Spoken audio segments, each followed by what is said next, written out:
عرفان رمضان میں خیر مقدم ہے آپ کا. یقین جانیے دل خوشی سے باغ باغ ہے. رمضان الکریم ایک نعمت ہے اور اس کی دی ہوئی زندگی یہ سانسیں کرنسی بن کے پوری طور سے نعمت کا کردار ادا کر رہی ہیں, اور اس میں رمضان جیسی نعمت کیا کمال بات ہے. میں آج آپ کے سامنے ایک خاص بات رکھنا چاہتا ہوں کہ یہ سارا کچھ جو کچھ بھی ہمیں حاصل ہے, یہ کلمہ جو ہمیں نصیب ہوا, یہ رمضان الکریم کی توفیقات جو ہمیں نصیب ہوئیں, یہ عبادات کا شعور, یہ عرفان, یہ فرائض, یہ واجبات, یہ مکروہات, یہ مباح اور یہ مکروہ, یہ ساری چیزیں یہ کہاں سے ملی ہیں؟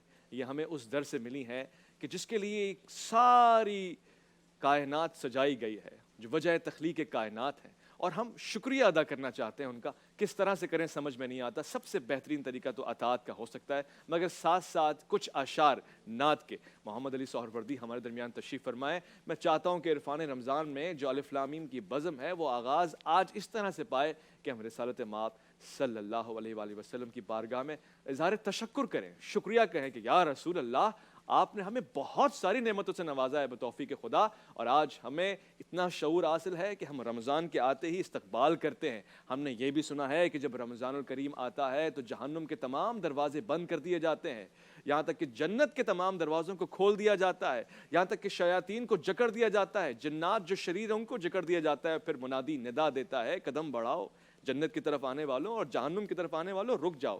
کیا خوبصورتی ہے نا کہ اللہ رب العزت نے ہمیں رسالت مآب صلی اللہ علیہ وآلہ وسلم کے وسیلے سے مسلمان بنایا ہے. لہٰذا اظہار تشکر کرنا چاہیں گے آپ کی بارگاہ میں. محمد علی سہروردی اگر میرا ساتھ دیں. سبحان اللہ. پیر سید نصیر شاہ صاحب کا کلام ہے, بہت خوبصورت کلام. لو مدینے کی تجلی سے لگائے ہوئے ہیں,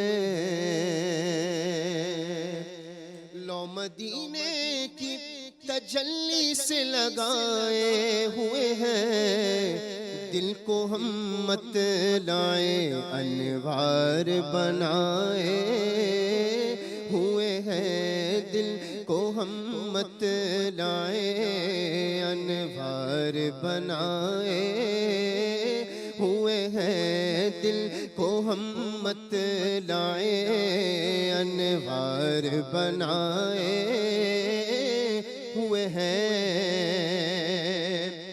اور کشتیاں اپنی کنارے سے لگائے ہوئے ہیں, کشتیاں اپنی کنارے سے لگائے ہوئے ہیں, کیا وہ ڈوبے جو محمد کے ترائے ہوئے ہیں, کیا وہ ڈوبے جو محمد کے ترائے ہوئے ہیں, کیا وہ ڈوبے جو محمد کے ترائے ہوئے ہیں. اور جو بھی آپ نے سوال کیا, ہمارے گیسٹ جو آئے تھے اس کے حوالے سے شاعر کہتے ہیں کہ نام لیتے ہی ابو بکر و عمر کا لب پر,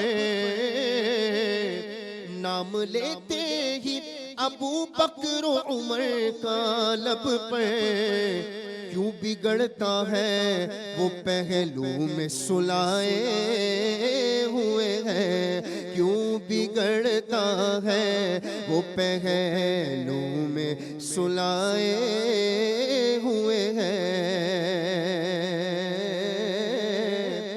اور حاضر و ناظر و نور و بشر و غیب کو چھوڑ, حاضر و ناظر و نور و بشر و غیب کو چھوڑ, ارے شکر کر وہ تیرے عیبوں کو چھپائے ہوئے ہیں, شکر کر وہ تیرے عیبوں کو چھپائے ہوئے ہیں. اور حاصل کلام شعر کہ قبر کی نیند سے اٹھنا کوئی آسان نہ تھا,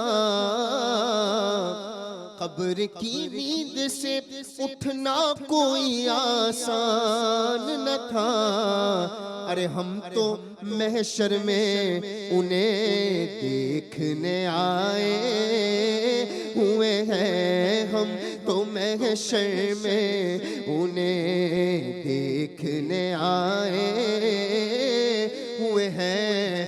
فقط اتنا سبب ہے انعقاد بزم محشر کا کہ ان کی شان محبوبی دکھائی جانے والی ہے، ہم تو محشر میں انہیں دیکھنے آئے ہوئے ہیں۔ اور شرم اسیاں سے نہیں سامنے جایا جاتا، شرم اسیاں سے نہیں سامنے جایا جاتا، یہ بھی کیا کم ہے تیرے شہر میں آئے ہوئے ہیں، یہ بھی کیا کم ہے تیرے شہر میں آئے ہوئے ہیں۔ اور کیوں نہ پلڑا تیرے اعمال کا بھاری ہو نصیر، کیوں نہ پلڑا تیرے اعمال کا بھاری ہو نصیر، اب تو میزان پہ سرکار بھی آئے ہوئے ہیں، اب تو میزان پہ سرکار بھی آئے ہوئے ہیں۔ یہ کلام ختم ہو گیا۔ مولا کائنات کے حوالے سے ایک شعر کسی اور شاعر کا یہ کلام ہے کہ مولا حیدر کی شجاعت پہ میں واری جاؤں، مولا حیدر کی شجاعت پہ میں واری جاؤں، ایک ہی ہاتھ سے خیبر کو اٹھائے ہوئے ہیں، ایک ہی ہاتھ سے خیبر کو اٹھائے ہوئے ہیں، لو مدینے کی تجلی سے لگائے ہوئے ہیں۔ اور ایک ہی ہاتھ کی بھی زحمت کہاں ملی، وہ دیکھ انگلیوں کو استعمال میں لائے ہوئے ہیں۔ کیا کہنے، سبحان اللہ سبحان اللہ۔ شاہ صاحب، معرفت کا یہ سمندر آخر ہے کیا، اس کا مقام کیا ہے؟ ہم بارہا کہہ رہے ہیں عرفان رمضان عرفان رمضان، یہ عرفان کس بلا کا نام ہے؟ بسم اللہ الرحمن الرحیم۔ ایک ہے خالق اور ایک ہے مخلوق۔ مخلوق میں سب سے اشرف اور اکرم انسان ہے۔ صحیح۔ اس انسان کو یہ حکم ہے کہ یہ اپنے خالق کو پہچانے۔ صحیح۔ اب وہ اس کے لیے قرآن حکیم میں فرمایا وَمَا خَلَقْتُ الْجِنَّ وَالْإِنسَ إِلَّا لِيَعْبُدُونِ، کہ ہم نے جنوں اور انسانوں کی تخلیق اس لیے کی ہے وہ ہماری عبادت کریں۔ حضرت ابن عباس کا جو تفسیری قول ہے اے لیعرفون، کہ وہ عبادت کا مطلب یہ ہے کہ اس کی معرفت حاصل کریں، کیونکہ اس کی عبادت حاصل کرنے کا ایک طریقہ اس کی معرفت حاصل کرنے کا ایک طریقہ عبادت بھی ہے۔ تو گویا کہ انسان کی یہ ذمہ داری ہوئی کہ وہ اپنے رب کو پہچانے۔ اب سوال یہ پیدا ہوتا ہے کہ وہ تو بے نشاں ہے، وہ بے صورت ہے، اس کو کیسے پہچانا جائے؟ اللہ رب العزت نے قرآن حکیم میں ارشاد فرمایا وَعَلَّمَ آدَمَ الْأَسْمَاءَ كُلَّهَا، کہ حضرت آدم علیہ السلام کو ہم نے اپنے تمام اسماء کی تعلیم دے دی۔ اب وہ اس کے اسماء ہے، وہ علیم ہے، حکیم ہے، بصیر ہے، سمیع ہے، خالق ہے، مالک ہے، رازق ہے، یہ سب اس کے اسماء۔ صحیح۔ 99 اسماء کا ذکر عمومی طور پہ ہوتا ہے، حدیث میں بھی آتا ہے، لیکن لا متناہی اسماء ہے اللہ جل جلالہ کے۔ حضرت ابن عربی رحمۃ اللہ تعالیٰ علیہ نے تو یہ فرمایا جتنی اس کی مخلوق ہے اتنی اس کے اسماء ہے، کوئی انتہا نہیں ہے اس کی۔ تو اس طریقے سے انسان کو یہ حکم ہے کہ وہ اپنے رب کو پہچانے۔ اب انسان سامنے دیکھتا ہے تو اس کو درخت نظر آتا ہے، اس کو وہ اوپر دیکھتا ہے تو آسمان نظر آتا ہے، نیچے دیکھتا ہے اس کو زمین نظر آتی ہے، یہ زمین کے اوپر یہ ساری چیزیں موجود ہیں جو اللہ رب العزت کے نظام سے پیدا ہوئی ہیں، یعنی اس نے پیدا کی ہے۔ تو اللہ رب العزت یہ کہتا ہے کہ ان کو دیکھ اور ان کو دیکھ کے مجھے پہچان کہ یہ کوئی بھی چیز جو ہے وہ کسی کے بنائے بغیر نہیں بنتی۔ بے شک ہیچ چیزیں خود بخود چیزیں نشد، نشد کوئی چیز خود بخود کوئی چیز نہیں بنتی۔ مثلا کوئی آدمی عالم بنتا ہے تو وہ خود سے نہیں بن جاتا، بے شمار اساتذہ کرام کی محنت، ان کا علم جو ہے بے شک اس کے اوپر لگتا ہے، صحیح صرف ہوتا ہے، صحیح رات دن کی ان کی محنت ہوتی ہے۔ کوئی آدمی اگر اخلاقیات میں بلند ہے تو اس کے ماں باپ کی محنت اس کے اوپر ہوتی ہے، صحیح اس کے اساتذہ کی، اس کے دوسرے جو لوگ ہوتے ہیں بڑے، ان کی محنت اس کے اوپر ہوتی ہے، تو تب وہ اخلاق میں بلند ہوتا ہے۔ صحیح تو اسی طریقے سے جو چیز علم میں کوئی آدمی بلند ہوا ہے تو اس کے اوپر محنت ہوتی ہے۔ صحیح تو کوئی بھی چیز جو ہے وہ خود بخود نہیں بنتی۔ جب اس کائنات کو اے انسان تو دیکھے گا تو تجھے اس سے پتہ چلے گا کہ اللہ رب العزت کی طاقت کیا ہے، اس کی قوت کیا ہے، اس کی قدرت کیا ہے۔ ٹھیک ٹھیک اب مسئلہ یہ ہے کہ ہمارے حضرات صوفیہ کرام معرفت کی بات بہت کرتے ہیں، جی اور وہ یہ کہتے ہیں کہ ذات الہیہ کی معرفت جو ہے نا وہ نہیں ہو سکتی، اسماء و صفات کے ذریعے اس کو آپ پہچانو۔ اچھا کہ اللہ رب العزت کو آپ پہچانو گے تو صحیح اس کے سمیع و بصیر ہونے سے پہچانو گے، اور اس کے خالق و مالک اور رازق ہونے سے پہچانو گے، تو یہ اس کے پہچاننے کے یہ ذریعے۔ یہ ذریعہ اور دوسرا ذریعہ جو ہے کیا؟ وہ اللہ جل جلالہ کی عبادت ہے، اچھا کہ آپ ڈوب جائیں اس کی عبادت میں۔ قرآن حکیم فرقان حمید عبادت کی بات کرتا ہے، صحیح اور اپنے خاص بندوں کی بات کرتا ہے، صحیح والذین یبیتون لربہم سجدا وقیاما، ہاں کہ وہ رات کو سجود و قیام میں قیام گزار کرتے دیتے ہیں ہیں۔ ٹھیک اب ایک آدمی ہے کہ وہ سویا، سونے کے بعد وہ جی اٹھا، جی جی اٹھ کے وہ اس نے وضو کیا اور مصلی پہ بیٹھ گیا۔ جی اس کے گھر میں وہ اکیلے ہے، اس کی بیوی بچے ایک کمرے جی میں، دوسرے کمرے جی میں وہ بیٹھا ہوا ہے، کوئی نہیں ہے، تنہائی ہے۔ جی تو یہ تنہائی اور عزلت بھی اس کو نصیب ہے، اور پھر وہ اس کی یاد میں گم ہو گیا۔ صحیح تو جب وہ اس کی یاد میں گم ہو گیا ہے تو یہی تو فذکرونی اذکرکم، یہی تو ہے بھائی، ماشاءاللہ کہ ماشاءاللہ، تم مجھے یاد کرو تو میں تمہیں یاد یاد کروں۔ کروں، تو ٹھیک ہے۔ اب وہ اللہ تعالیٰ کے اسماء و صفات کے ذریعے اس کو یاد خوبصورت، کرتا ہے، خوبصورت۔ اور اللہ جل جلالہ کے اسماء و صفات کی جو تجلیات ہیں جی وہ اس کے قلب پر جو ہے نا وہ نزول فرماتی نزول ہیں۔ فرماتی، تو ٹھیک ہو جب گیا۔ اس کے قلب پر نزول فرماتی ہیں، اس کے قلب کو ایک ایسی قوت ملتی جی ہے کہ جو دوسرے لوگوں کے ہاں نہیں ہوتی۔ ٹھیک ماشاءاللہ وہ استعداد ان کے اندر موجود ہے کہ وہ قوت حاصل کر سکتے ہیں، صحیح۔ لیکن جو کرے گا تو اس کے باطن میں، اس کے دل میں جو چیز موجود ہوگی صحیح۔ وہ دوسرے آدمیوں کے ہاں ان کو حاصل نہیں شاہ ہوگی۔ صاحب اسی معرفت سے اب معرفت رمضان کو بھی جوڑنا چاہتا ہوں۔ قصوری صاحب، یہ معرفت حاصل ہوگی اس کی تو پھر اس کی عبادات کی معرفت حاصل ہوگی، پھر اس کے احکامات کی معرفت حاصل ہوگی۔ اب یوں سمجھ لیتے ہیں کہ وسیلہ بنا رہے ہیں رمضان الکریم کو اللہ رب العزت تک پہنچنے کا۔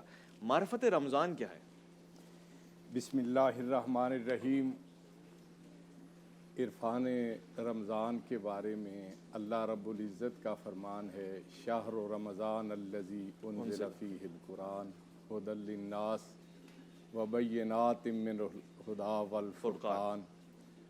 رمضان وہ مہینہ ہے جس میں قرآن نازل فرمایا گیا ہے، جو لوگوں کے لیے سرچشمہ ہدایت ہے۔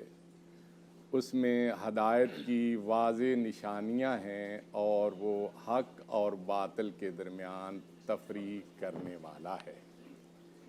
امام المفسرین حافظ ابن کثیر رحمۃ اللہ علیہ لکھتے ہیں کہ رمضان میں صرف قرآن ہی کا نزول نہیں ہوا، بلکہ تمام آسمانی کتب کا نزول رمضان المبارک میں ہوا ہے۔ تمام آسمانی کتب، تمام آسمانی کتب، توریت، زبور، انجیل۔ صحف ابراہیم علیہ السلام یہ رمضان المبارک کی پہلی تاریخ میں نازل ہوئے۔ توریت رمضان المبارک کی 7 تاریخ کو نازل ہوئی۔ زبور رمضان المبارک کی 13 تاریخ کو نازل ہوئی۔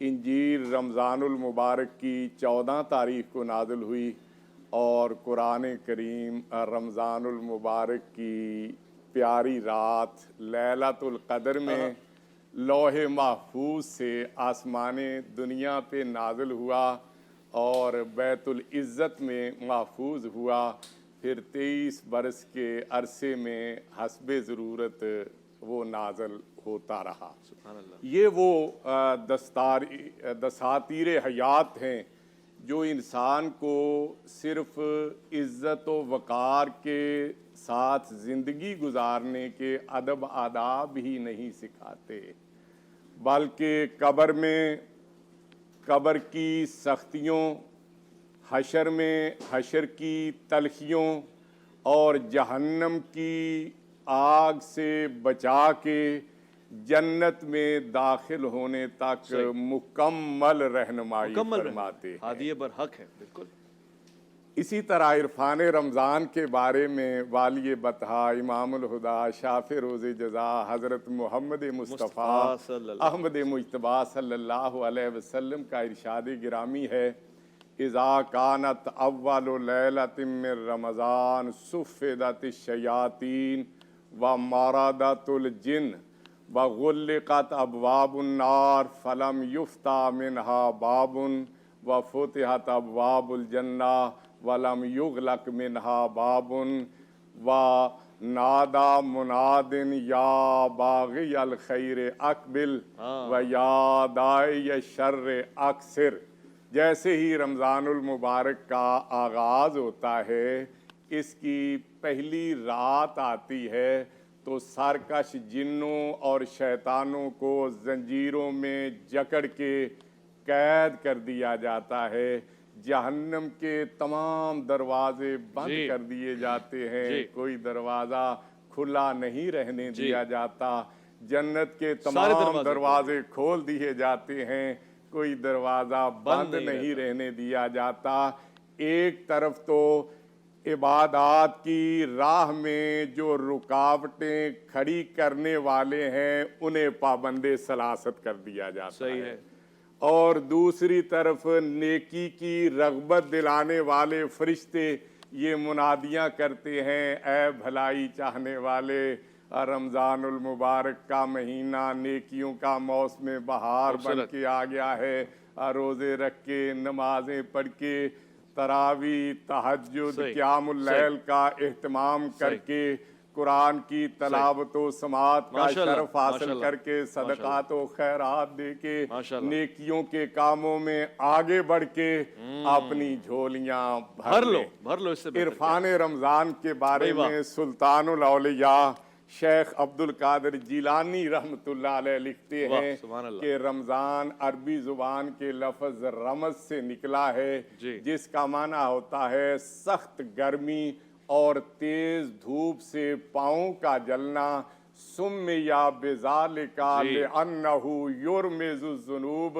اس ماہ مبارک کو رمضان کا نام اس لیے دیا گیا کہ یہ انسانوں کے گناہوں کو جلا کے بھسم کر ڈالتا ہے۔ مزید اس لفظ کی بڑی عمدہ تشریح فرماتے ہیں، لکھتے ہیں الراء رضوان اللہ والمیم محابات اللہ والزاد زمان اللہ والالف الفت اللہ والنون نور اللہ۔ را سے مراد اللہ کی رضا ہے، میم سے مراد اللہ کی محبت ہے، زاد سے مراد اللہ کی ضمانت ہے، الف سے مراد اللہ کی الفت ہے، اور نون سے مراد اللہ کا نور، اور وہ روشنی ہے جس کی روشنی میں چلتے ہوئے اللہ کے بندے اور بندیاں اپنے آبائی گھر موروثی وطن جنت تک پہنچنے میں کامیاب و کامران ہو سکتے ہیں۔ اللہ ہمیں اس عرفان کے ثمرات کو حاصل کرنے کی توفیق عطا فرمائے۔ بہت خوبصورت، انتہائی خوبصورت۔ جو میں چاہ رہا تھا آخرکار اس منزل تک میں پہنچا ہوں کہ عرفان رمضان کو سمیٹ کے آپ کے سامنے بیان رکھوں۔ مختلف ٹرانسمیشنز کے مختلف اسماء ہوتے ہیں، مگر اس میں عرفان کا جو لفظ استعمال کیا وہ یہی ہے کہ علم ہو، شعور ہو، آگاہی ہو، پہچان ہو، تعارف ہو، اور پھر یہ سب کچھ ہو تو پھر سب کچھ کیوں نہ ہو، سب کچھ اس سے جڑا ہوا ہے۔ ایک مختصر سا وقفہ لوٹ کر آئیں گے تو مزید عرفان رمضان میں جاننے کی کوشش کریں گے کہ اور کیا کیا ہے عرفان رمضان الکریم کا۔ الف لام میم میں آپ کا انتظار رہے گا۔ عرفان رمضان، عرفان رمضان، عرفان رمضان۔ نیکیوں کی اور پھر نیکیوں کے حصول تک کا عرفان اور پھر عرفان عبادت کا ہو، یعنی اس کے حکم کی پاسداری ہو تو کیسے ہو، اس پہ بات چلتی رہے گی انشاءاللہ.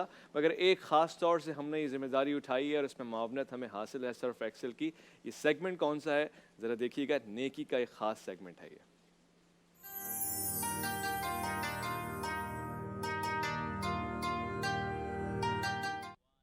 یہ نیکی کا ایک سیگمنٹ ہے اور پھر سے کہہ رہا ہوں، دہرا کے کہہ رہا ہوں، اس کو اپنے پاس لکھ لیں. یہ ایک حدیث اتنی ثقیل ہے، اتنی زیادہ موضوع، اتنی زیادہ ذمہ دار، اتنی زیادہ آپ کے لیے بھلائی والی ہے کہ اگر آپ اس کو اپنا لیں کسی بھی حیثیت سے تو آپ کو زندگی میں اس کے فوائد نظر آنا شروع ہو جائیں گے. بارہا ریپیٹ کر کہہ رہا ہوں کہ یہ الطہور شطر الایمان، نیکی یعنی یہ جو صفائی ہے یہ نصف ایمان ہے، شرط ایمان ہے. یہ ہے تو سب کچھ ہے ورنہ کچھ بھی نہیں ہے. تو پہلے آپ کو جسم کو، پھر روح کو، یا پھر پہلے روح کو، خیالات کو، افکار کو پاک و پاکیزہ رکھنا ہے، طہارت کو اپنے ساتھ اپنائے رکھنا ہے، جوڑے رکھنا ہے. اس کے بعد سارے مراحل آپ کے لیے آسان ہو جائیں گے. یقینی طور سے ظرف کا پاک ہونا، شفاف ہونا اور اس کے بعد طاہر ہونا، طیب ہونا بڑا ضروری ہے کہ اس میں کوئی خاص اور پاکیزہ چیز رکھی جائے جیسے برتنوں کا معاملہ ہوتا ہے. اب آگے بڑھتے ہیں اور الف لام میم میں بات چل رہی ہے اس وقت عرفان کی، معرفت کی، سمجھنے کی، بوجھنے کی. مفتی ابو بکر محی الدین صاحب سے پوچھنا چاہتا ہوں میں، معرفت الہی حاصل کرنے کے لیے جسم کو تکلیف دینا ضروری ہے، راتوں کو جاگنا ضروری ہے؟ کہتے ہیں بعض اوقات کسی کی نگاہ کرم ہو جاتی ہے تب بھی معرفت حاصل ہو جاتی ہے، یہ ایسے ہی ہے؟ بسم اللہ الرحمن الرحیم. معرفت الہی کا خوبصورت تعارف شاہ صاحب نے پیش کیا جی اور وہاں آپ کو انہوں نے بتایا کہ معرفت کا جو راستہ ہے وہ عبادت سے بھی ہو کے گزرتا ہے اور غور و فکر سے بھی ہو کے گزرتا ہے.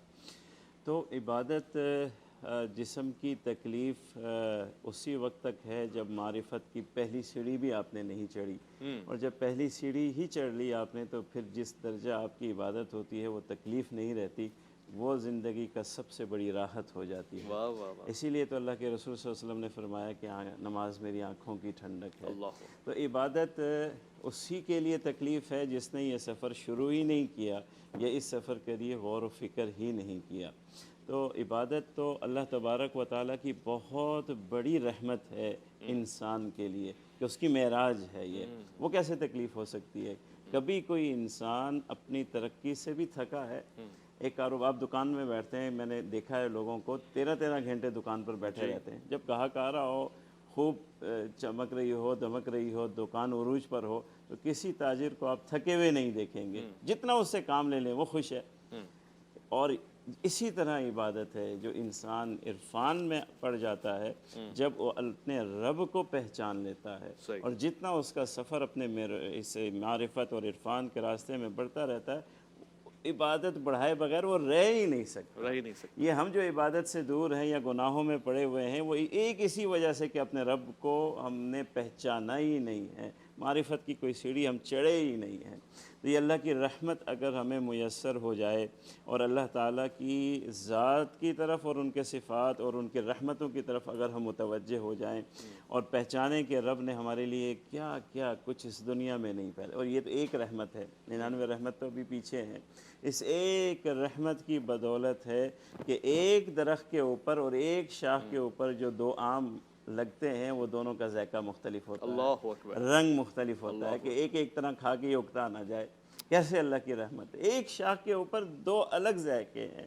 آپ ایک کوئی نہیں کہہ سکتے کہ بالکل 100% ایک جیسا میں امرود کھا ایک رہا ماں ہوں. کے 2 بچے ہوتے ہیں، مزاج میں بھی الگ. دونوں الگ الگ اللہ اکبر. اور شکل و صورت میں الگ الگ کہ ایک ماں ایک بیٹے کو دیکھ دیکھ کے اکتا ہی نہ جائے. اس کی صفات ہی الگ الگ، خدمت کے انداز ہی الگ الگ ہیں ہر ایک کی. کوئی رزق کی فکر میں ہے ماں کی تو کوئی صحت کی فکر میں ہے. تو اللہ کی رحمت آپ نے بھی کہا اللہ کو پہچانا جا سکتا ہے ان کے ذریعے. واقعی اللہ کو پہچان سکتا ہے کوئی؟ کہے کہ میں اللہ کو پہچان گیا، یہ ممکن ہے؟ اللہ تعالیٰ کی معرفت اگر ممکن نہ ہوتی تو اس کا حکم کیوں دیا جاتا؟ اللہ تو کہہ رہے ہیں کہ غور کرو، آسمان پر غور کرو، زمین پر غور کرو، پہاڑوں پر غور کرو، چرین پرین یہ انعام پر غور کرو.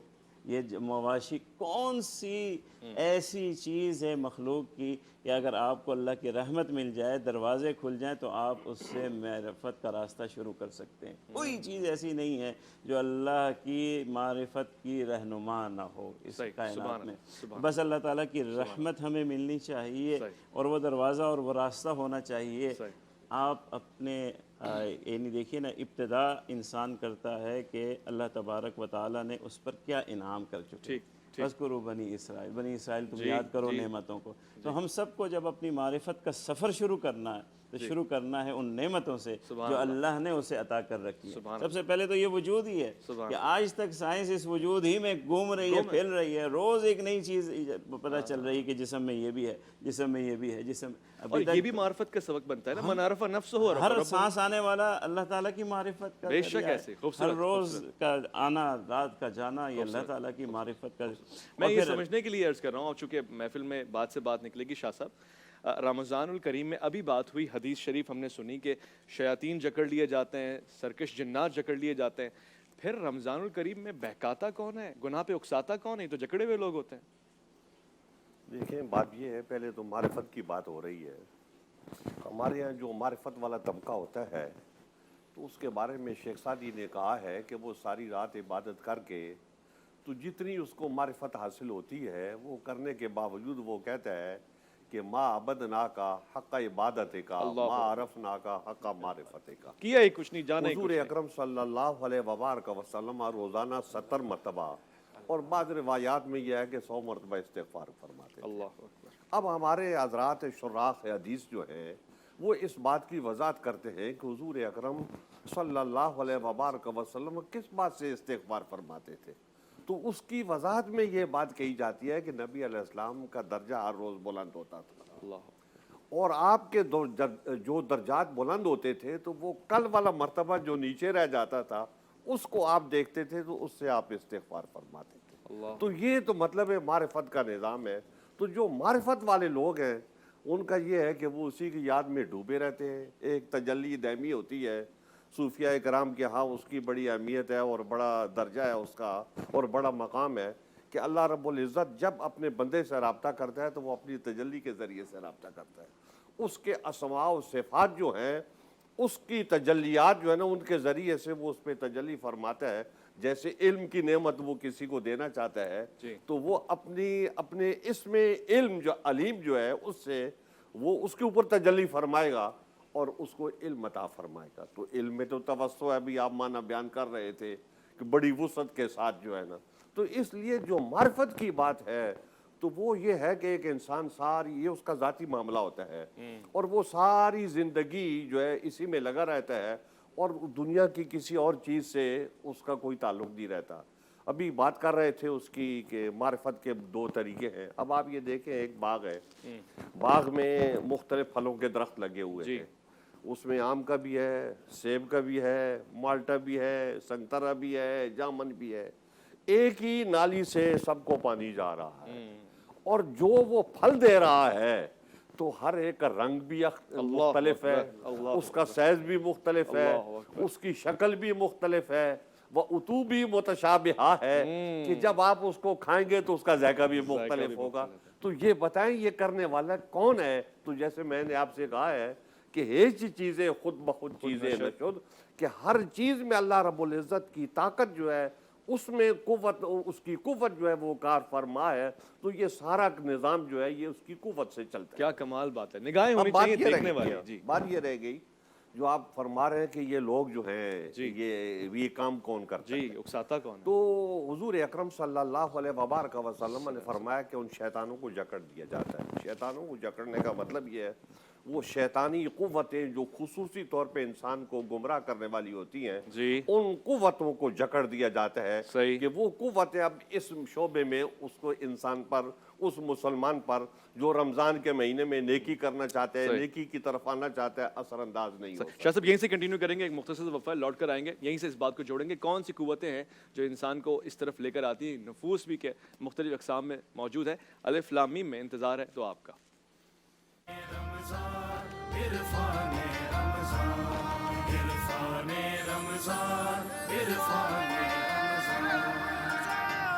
رمضان، عرفان عرفان رمضان میں خیر مقدم ہے آپ کا. الف لام میم کی بزم سجی ہوئی ہے, آپ کے سوالات بھی ہم تک پہنچے ہوئے ہیں.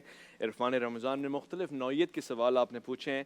ایک سوال پوچھا گیا ہے یوسف قصوری صاحب, اشرا ثلاثہ جو ہیں 3 حصوں میں تقسیم کیا جاتا ہے, اس کے پیچھے کیا اسباب ہیں, اور پھر اس میں رحمت کو کیسے تلاش کیا جائے, اور پھر یہ صحیح ہے کہ 3 اسباب میں تقسیم کیا جائے رحمت کو اور اس کی نجات کو اور جہنم سے؟ بسم اللہ الرحمن الرحیم. قلبی رجحان یا طبی میلان جو مہربانی کا تقاضا کرے اسے رحمت کہا جاتا ہے. صحیح. اللہ رب العزت نے خود اپنے اوپر رحمت کو لازم قرار دے رکھا ہے کہ میں نے اپنے بندوں اور بندیوں پہ رحمت کرنی ہی کرنی ہے.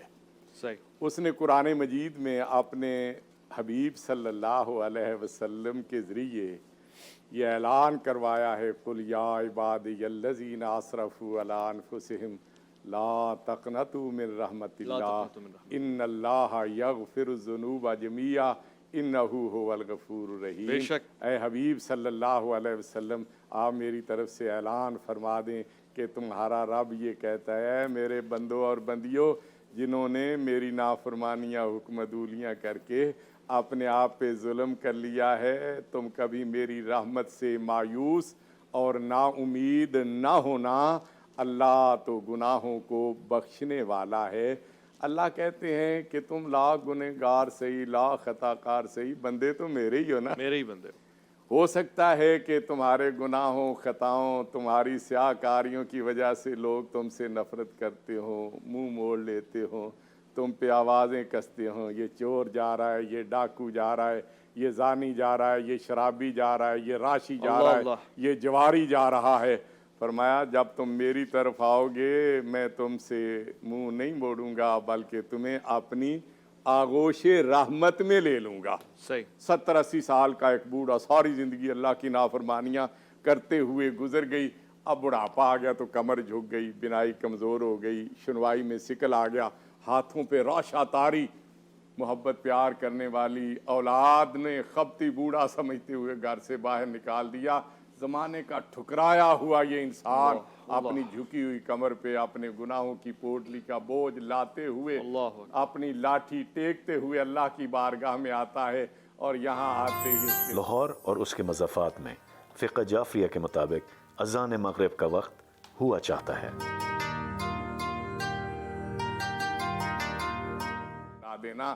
اللہ کہتے ہیں بندے تو نے آنے میں دیر کر دی اور میری رحمت میں دیر نہیں ہوگی, تو میری بارگاہ میں آ گیا ہے, میں نے تیرے سارے گناہوں کو معاف کر دیا. اس کے لیے اشرے میں تقسیم کیا گیا ہے, پہلا اشرہ رحمت کا ہے, پھر مغفرت کا. یہ میں ابھی اسی کی طرف جواب آ رہا ہوں. مختصر وقت تو وہ آ کے اس طرح سے جب حیران ہوتا ہے تو اللہ فرماتے ہیں میں نے تیرے گناہوں کو معاف ہی نہیں کیا, میں نے تیری سیئات کو حسنات میں بھی تبدیل کر دیا ہے. الا من تاب و آمن و عمل صالحا فاولئک یبدل اللہ سیئاتہم حسنات. میں ایک بات اور کر کے پھر آپ کی بات کی طرف آتا ہوں.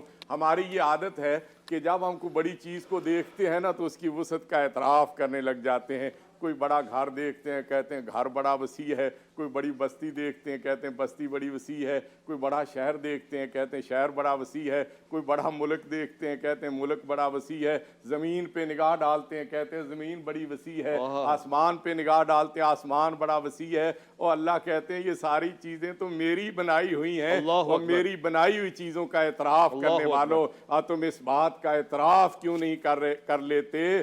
رحمتی واسعت کل شے, میری رحمت ہر چیز سے زیادہ وسیع ہے. جب گناہ بڑھ جاتے ہیں, حد سے زیادہ بڑھ جاتے ہیں, تو پھر اللہ تعالیٰ ان گناہوں کو بخشوانے کا موقع فراہم کرنے کے لیے رمضان عطا فرما دیتے ہیں. اس رمضان کے بارے میں نبی کریم صلی اللہ علیہ وسلم کا وہ فرمان ہے کہ اس کے ابتدائی عشرے میں کثرت کے ساتھ اللہ کی رحمتیں نازل ہوتی ہیں, درمیانی عشرے میں کثرت کے ساتھ اللہ اپنے بندوں اور بندیوں کے گناہ معاف کرتے ہیں, اور آخری عشرے میں اللہ اپنی اسی رحمت اور مغفرت کو استعمال کرتے ہوئے بندوں اور بندیوں کے لیے جہنم کی آگ جہنم سے سے نجات عطا ماشاءاللہ، فرما ماشاءاللہ۔ دیتے ہیں۔ اچھا، اس کا ہرگز یہ مقصد نہیں کہ پہلے میں نہیں ہو سکتا وہ کام جو دوسرے میں ہو رہا ہے، مگر خصوصی طور سے کثرت کے ساتھ، بہت اچھی طرح سمجھ میں آ کثرت کے گیا۔ ساتھ۔ مفتی ابوبکر محی الدین صاحب، وقت بھی کم ہے اور میں سمجھنا بہت کچھ چاہتا ہوں، میرے ساتھ جتنے لوگ جڑے ہوئے ہیں، رمضان الکریم میں روزے کے علاوہ دیگر عبادات بھی ہیں جن سے ہم،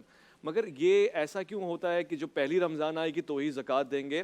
خاص طور سے معین کرنا ٹھیک ہے، زکوٰۃ کسی بھی وقت دے سکتے ہیں، اس طرح نیکیاں کسی بھی وقت کر سکتے ہیں، صرف اس میں تعداد میں نیکیوں میں اضافہ ہو جاتا ہے، یہ بات ہے، اور تو کوئی خاص بات نہیں ہے، یہ ہے؟ دیکھیے زکوٰۃ کے متعلق تو یہ بات ہے کہ زکوٰۃ تو کبھی جب آپ کے اوپر واجب ہو گئی تو آپ نے اسی وقت اسے ادا کرنی ہے، بلکہ یہ ہم اپنے فائدے کے لیے اسے رمضان میں لے کر آتے ہیں کہ یہاں ہمارے اعمال کا ثواب بہت بڑا ہوا ہے۔ صحیح۔ جو زکوٰۃ غیر رمضان میں ادا کی جاتی ہے، رمضان میں اجر و حساب کے اعتبار سے وہ بلند ہو جاتی ہے۔ باقی عبادات کی جہاں تک آپ نے بات کی تو عبادات کا تو رمضان ایک سیزن ہے، اور جو سیزن میں نہیں کما کرتا تو پھر وہ باقی کیا کمائی کرے گا؟ کاروباری بات کیا۔ جو سیزن چھوڑ دیتا ہے تو وہ باقی کیا اپنی کمائی کرے گا؟ تو رمضان المبارک تو عبادات کا ہے۔ ابھی 3 اشروں کی بات ہوئی تو میں اس میں ایک بات آپ سے کر دوں کہ علماء ہمارے کہتے ہیں کہ یہ انسان کی کیفیت کے اعتبار سے ہے کہ انسان ایسا ہوتا ہے کہ پورے سال وہ شیطان کے چنگل میں پڑا ہوا، گناہوں کے دلدل میں پھنسا ہوا اور اللہ کی رحمت سے دور، عبادتوں سے دور، اب وہ اپنے گناہوں کو دیکھ کر کے کترا رہا ہے کہ میں جاؤں گا کیسے اپنے گناہوں کو چھوڑ کر۔ تو اس رمضان کی ابتدا رحمت سے کی، اس رحمت نے آ کے اس کے دل سے وہ خوف ختم کیا کہ آ جا تو مسجد میں۔ وہی انسان جو ایک دن پہلے مسجد نہیں جاتا تھا آج مسجد میں کیسے پہنچ گیا؟ یہ وہی رحمت کا نتیجہ ہے کہ وہ اسے اٹھا کے زبردستی نماز کے لیے مسجد میں رہ گئی، اللہ کے حضور میں لے جا کے کھڑا کر دیا۔ اب 10 دن اللہ کی رحمتوں سے جب نماز پڑھے گا، روزہ رکھے گا، ذکر کرے گا، تو پھر وہ وقت آ جائے گا کہ اب اس کا وہ سارا جو ہے نا خوف ختم ہو گیا ہے، اب وہ مغفرت کی طرف متوجہ ہوگا کہ اللہ اب گناہ بھی معاف کر دے، لے تو آیا ہے نماز میں، مسجد میں، اللہ اپنی رحمت میں۔ تو اب مغفرتیں جب پاس ہوں گی تو آخری عشرہ آ جائے گا کہ اب اتنے اعمال جمع کر لو کہ تم اپنی گردن کو جہنم سے جدا، گردن کو جہنم سے الگ وہ آخری عشرہ ہے کہ پھر اپنے اعمال جمع کیا کرو۔ خوبصورت بات ہے کہ جلانا تو ایک ایسا کانسیپٹ ہے جس سے انسان کو ہمیشہ ہم کہہ رہے ہیں نا کہ ہمیں آگ سے نجات چاہیے، جہنم کی آگ سے نجات چاہیے، مگر آگ سے نجات دینے کے لیے بھی اس نے جلانے کا کانسیپٹ انٹروڈیوس کروایا کہ اپنے گناہوں کو جلا دو، اس بدی کو جلا دو جو تمہارے اندر پائی جاتی ہے۔ تو اس نے رمضان الکریم کا مہینہ عطا فرمایا۔ اب اس میں ہم نے سعادتیں حاصل کرنی ہے اور اہتمام ہوگا۔ جب آپ وقفے کے بعد لوٹ کر آئیں گے شاہ صاحب سے خاص سوال پوچھوں گا، اہتمام تھوڑا سا مختلف ہوگا۔ دعا کا بڑا زبردست سا ایک وظیفہ ہمارے پاس ہے، یعنی دعا ایک ایسا ہتھیار ہے مومنوں کا جس کو کسی بھی طور سے بھلایا نہیں جا سکتا، اس کا خاص طور سے اہتمام کریں گے۔ لوٹ کر آئیے گا، عرفان رمضان میں آپ کا انتظار رہے گا۔ عرفان رمضان، عرفان رمضان، عرفان